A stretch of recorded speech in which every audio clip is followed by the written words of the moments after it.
Hello everyone, welcome back to your favourite YouTube channel educational hikes. आज हम बात करने वाले हैं chapter number 4 materials, metals and non metals, जो कि क्लास 8th साइंस का चैप्टर 4 है। उसका सेकंड पार्ट आज हम पढ़ने वाले हैं। मैंने पहला पार्ट ऑलरेडी अपलोड कर दिया है। अगर पहले पार्ट को नहीं देखा है यार तो डिस्क्रिप्शन में लिंक मिल जाएगा, वहां से क्लिक करके देख सकते हो। वो पार्ट हमने फिगर्स के साथ प्लस इंपॉर्टेंट पॉइंट्स को उसमें भी मैंने अंडरलाइन किया और बहुत अच्छे से एक्सप्लेन किया गया है। तो अगर फर्स्ट पार्ट नहीं देखा तो यार जरूर देख लेना, तभी सेकंड पार्ट पर आना। अब चलिए शुरू करते हैं सेकंड पार्ट। अगर स्टार्ट करने से पहले हमारे चैनल को सब्सक्राइब नहीं किया है तो प्लीज रेड बटन को दबा के सब्सक्राइब कर दो यार, और बेल आइकन को भी प्रेस कर देना। चलिए शुरू करते हैं। After performing the above activities we can say that some materials are hard, lustrous, malleable, ductile, sonorous and good conductors of heat and electricity। इन सारी एक्टिविटीज, जो एक्टिविटीज हमने पार्ट 1 में की थी, उन एक्टिविटीज के आधार पर हम इतना तो कह सकते हैं कि कुछ मटेरियल्स हार्ड होते हैं, सख्त होते हैं, लस्टरस चमकदार होते हैं, मैलिएबल मतलब उन्हें हम सीड्स में कन्वर्ट कर सकते हैं, डक्टाइल मतलब उन्हें हम वायर्स में कन्वर्ट कर सकते हैं, सोनोरस मतलब वो बजते भी हैं, ठीक है, जैसे मंदिर का घंटा हो गया, and good conductors of heat and electricity, और वो अपने बॉडी से हीट एंड इलेक्ट्रिसिटी पास होने देते हैं। गुड कंडक्टर्स होते हैं ये। ऐसे materials, the materials which generally possesses these properties, ऐसे मटेरियल्स जिनके अंदर ये सारी क्वालिटीज होती है, जो ऊपर दिया गया है, जिसको हमने अंडरलाइन किया है, जिनके अंदर ये सारी क्वालिटीज होते हैं, उनको हम मेटल्स कहते हैं। The examples of metals are iron, copper, aluminium, calcium, magnesium etcetera. अब मेटल्स के कुछ एग्जांपल्स यहां पर दिए गए हैं। लोहा हो गया, तांबा हो गया, एल्यूमिनियम हो गया, कैल्शियम, मैग्नीशियम और भी बहुत सारे मेटल्स होते हैं। इन कॉन्ट्रास्ट और इसके जस्ट विपरीत मटेरियल्स, कुछ ऐसे पदार्थ जैसे कि कोयला हो गया, सल्फर हो गया, आर सॉफ्ट, ये थोड़ा सा मुलायम होते हैं, एंड डल इन अपीयरेंस, और दिखने में थोड़ा सुस्त सा दिखते हैं, मतलब चमकदार नहीं होते हैं। They break down into a powdery mass on tapping with a hammer, और अगर इन पे हथौड़ी से वार किया जाए तो ये पाउडर में कन्वर्ट हो जाएंगे, छोटे छोटे पीसेस में कन्वर्ट हो जाएंगे। दे आर नॉट सोनरस, ये बजते नहीं हैं, और अपने बॉडी से ये हीट एंड इलेक्ट्रिसिटी को भी पास नहीं होने देते, मतलब ये पुअर कंडक्टर्स होते हैं हीट एंड इलेक्ट्रिसिटी के। These materials are called non metals, ऐसे मटेरियल्स को हम क्या कहते हैं? नॉन मेटल्स कहते हैं। The examples of non metals are sulphur, carbon, oxygen, phosphorus. Non metals के यहाँ पे बहुत सारे एग्जांपल्स दिए गए हैं, जैसे सल्फर हो गया, कार्बन हो गया, ऑक्सीजन हो गया, फास्फोरस हो गया, और भी बहुत सारे नॉन मेटल्स होते हैं। अब इस ये जो यहाँ पर पिंक कलर में बॉर्डर में करके दिया है, ये बहुत इंपॉर्टेंट है, थोड़ा ध्यान से सुनना। Metals like sodium and potassium are soft. कुछ ऐसे भी मेटल्स होते हैं जैसे कि सोडियम हो गया, पोटेशियम हो गया, वो मुलायम होते हैं और उनको हम चाकू से भी काट सकते हैं। मरकरी, मरकरी एक ऐसा मेटल है, mercury is the only metal which is found in liquid state at room temperature.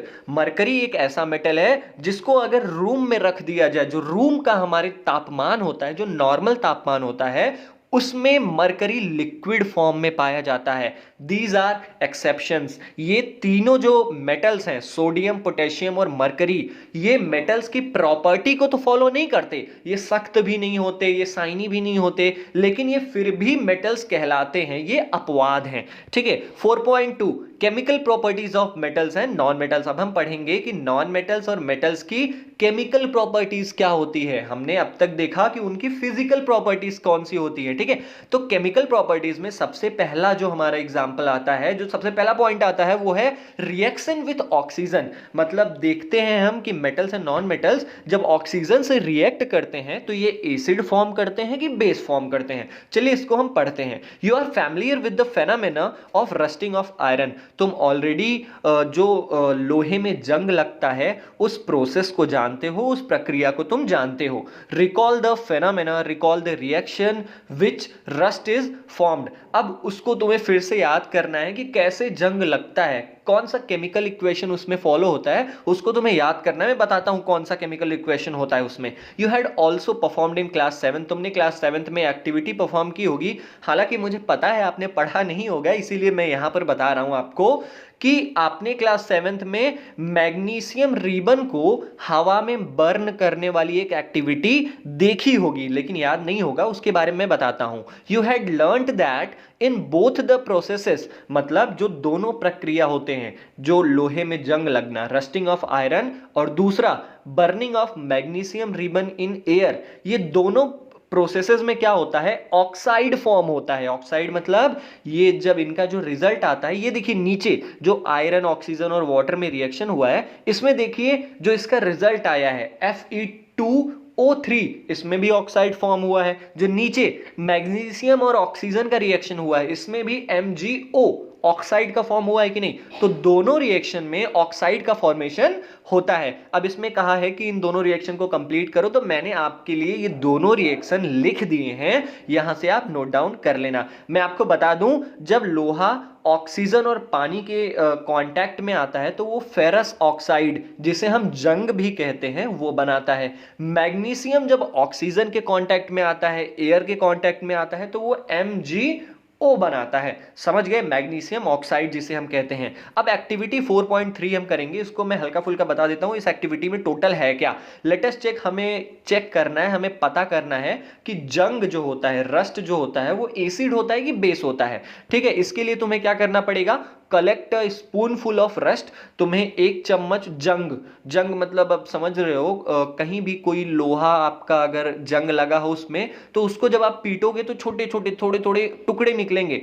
वैसे ही आपको एक चम्मच रस्ट मतलब कि जंग अपने चम्मच में लेना है। उसके बाद क्या करना है, थोड़ा सा पानी भी लेना है। क्या करना है उसको, एक बीकर में पहले रस्ट डालो, फिर पानी डालो। बीकर मतलब समझ रहे हो ना, ये जो लंबा वाला ये बीकर है, पहले तुम रस्ट डाल दो उसमें, फिर पानी डाल दो, उसको सेक करो। देखो हमें टेस्ट क्या करना है, टेस्ट द सॉल्यूशन। अब जो सॉल्यूशन बनता है किसका किसका, जंग का और पानी का, रस्ट का और वाटर का जो सॉल्यूशन बनता है, हमें चेक करना है रेड लिटमस पेपर से, कि लिटमस पेपर से एक्चुअली हमें चेक करना है कि वो एसिड है कि बेस है। तो मैं आपको बता दूं, जो जंग होता है अगर उसमें हम वाटर डाल देते हैं तो उसका जो सॉल्यूशन होता है ना, वो बेसिक आता है, मतलब बेस होता है, क्योंकि रेड लिटमस पेपर ब्लू में कन्वर्ट हो जाता है।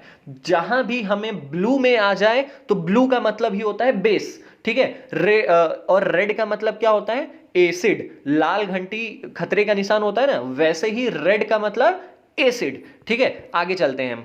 ये हमारी एक लड़की है, डस कॉपर ऑल्सो गेट रस्टेड, ये पूछ रही है कि क्या कॉपर में भी जंग लगता है, क्या तांबे में भी जंग लगता है। अब ये आगे कह रही है कि मैंने देखा है कि तांबे का जो बर्तन होता है उसमें हरे हरे कलर का कुछ लग जाता है, वो क्या होता है ये पूछना चाहती है। तो आगे हम ये जो मैंने इंपॉर्टेंट मार्क किया है इसमें हम पढ़ेंगे, व्हेन अ कॉपर वेसल, जब भी तांबे का जो बर्तन होता है उसको हम खुले हवा और यस खुले एयर मतलब कि मॉइस्ट एयर के साथ जो नमी होती है, ऐसी हवा जिसमें थोड़ा थोड़ा पानी की भी मात्रा होना, अगर उसमें हम अपने कॉपर के बर्तन को रख देते हैं ना लंबे समय के लिए, it acquires a dull green coating, इसमें हरे कलर का एक लेयर पड़ जाता है। The green material is a mixture of copper hydroxide and copper carbonate. अब ये जो तांबे के बर्तन में जो हरे कलर का जो लेयर पड़ता है वो किस चीज से मिलकर बना हुआ है,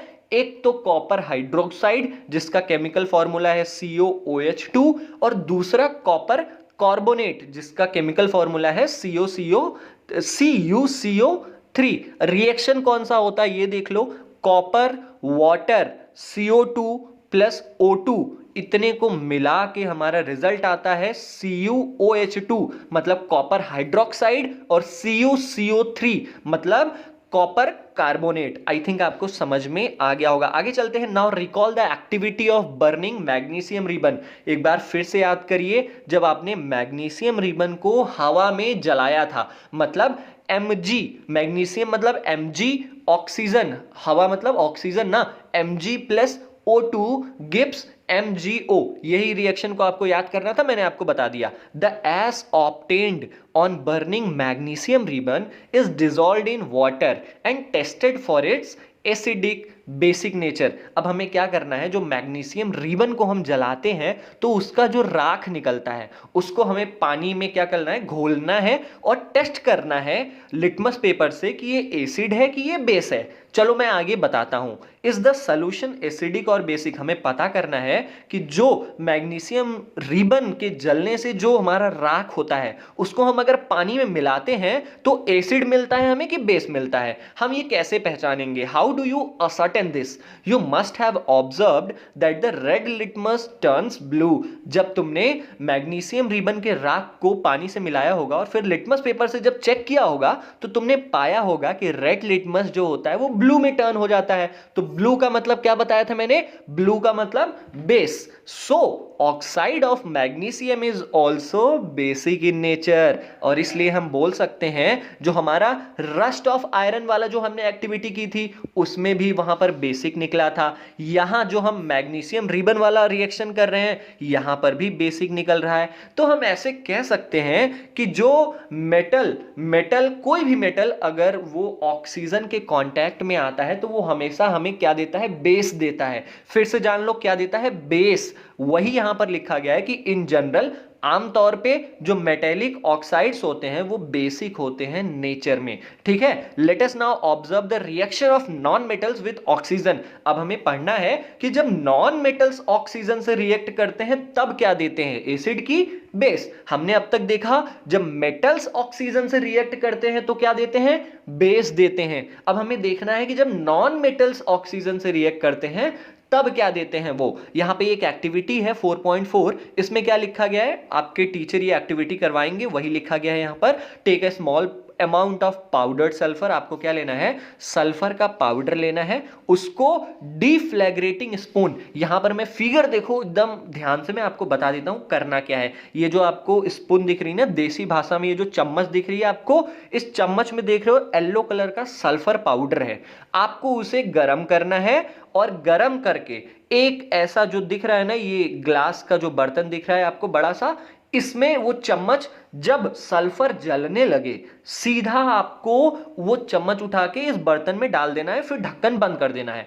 कुछ समय बाद आपको ये जो लिड है ऊपर की जो ढक्कन है उसको निकालना है, ढक्कन चेंज करना है, उसमें थोड़ा सा पानी मिलाना है। उसके बाद आपको क्या करना है? अब टेस्ट करो। अब आपको लिटमस पेपर उसमें डालना है और चेक करना है कि जो सल्फर और ऑक्सीजन का जो कॉम्बिनेशन है वो एसिड है कि बेस है। जब हम इसमें लिटमस पेपर डालेंगे ना तो हमें पता चलेगा ये तो एसिड है। ये रिएक्शन यहां पर दिया गया है सल्फर एसिड SO2। ठीक है, इसको जब हम H2O से मिलाएंगे तो ये H2SO3 मतलब हमें एसिड देगा। ठीक है, समझ गए? कोई दिक्कत तो नहीं है ना? हमने यहां तक जाना कि नॉन मेटल्स जब हमारे वाटर के कांटेक्ट में आते हैं, ठीक है, तो वो क्या देते हैं? हमें एसिड देते हैं। चलो आगे हम पढ़ते हैं यहाँ पे टेबल 4.4। इसमें मेटल्स और non metals in acids and bases हमें बताना है। जैसे यहाँ पे देखो नेम ऑफ द बेस, आपको कोई भी बेस का नाम लिख देना है और वो बेस कौन से मेटल से बना है। हम जानते हैं बेस तो मेटल के रिएक्शन से ही बनता है ना। जैसे हमने ऊपर मैग्नीशियम रिबन वाला पढ़ा तो यहाँ पे तुम लिख सकते हो मैग्नीशियम ऑक्साइड किससे बनता है? मैग्नीशियम से बनता है। ऐसे ही तुम्हें एक एसिड का नाम बताना है और वो एसिड कौन से नॉन मेटल से बना है वो यहां पर लिख देना है। आपको ये टेबल का जो एक्सप्लेनेशन है मैं आपको क्वेश्चन आंसर वाली सीरीज में दे दूंगा, कोई टेंशन ना लो। समझ में नहीं आता है तो कमेंट बॉक्स में करो, मैं आपको फिर से बताता हूं इस टेबल के बारे में पर्टिकुलरली, बाकी आपको पूरा समझ में आ गया होगा। आगे देखते हैं the name of the product formed in the reaction of sulfur and oxygen is sulfur dioxide gas। यहां पर बताया गया है कि जब हम सल्फर को, वही ऊपर वाला जो रिएक्शन मैंने यहां पे बताया था ना, वही यहां पर भी बता रहा है। नीचे कह रहा है कि जब हम सल्फर को ऑक्सीजन से मिलाएंगे तो हमें क्या मिलेगा? Sulphur dioxide. सल्फर डाइऑक्साइड मतलब H2SO 3। समझ गए ना?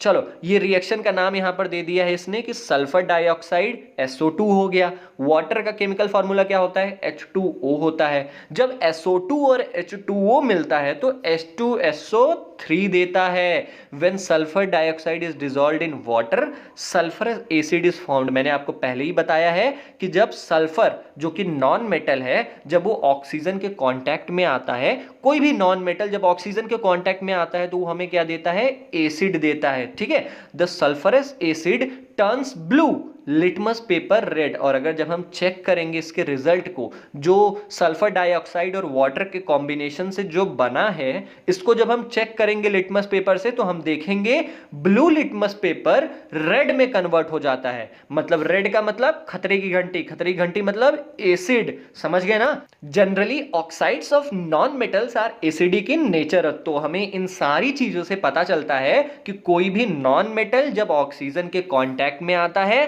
तो वो एक एसिड बनाता है, एसिडिक इन नेचर हो जाता है। ठीक है, recall the name of some of the laboratory acid. अब आपको क्या करना है, आपके लैब में जो भी एसिड रखे गए हों, जैसे सल्फ्यूरिक एसिड हो गया, हाइड्रोक्लोरिक एसिड हो गया, इन सब एसिड्स को और कुछ बेसिस का नाम लिखना है। Note down their names in table 4.4। मैंने जो आपको बताया कि टेबल 4.4 में क्या करना है, आपको कुछ बेस का नाम लिखना है, कुछ मेटल का कुछ एसिड का नाम लिखना है, और क्या करना है आपको? आइडेंटिफाई द मेटल और non metal present in them which forms oxides with oxygen. आपको पता करना है कि जो ये एसिड्स हैं ये कौन से नॉन मेटल से बने हैं और ये जो बेसिस हैं वो कौन से मेटल से बने हैं। तो वो मैंने आपको पहले ही यहां पर बता दिया था।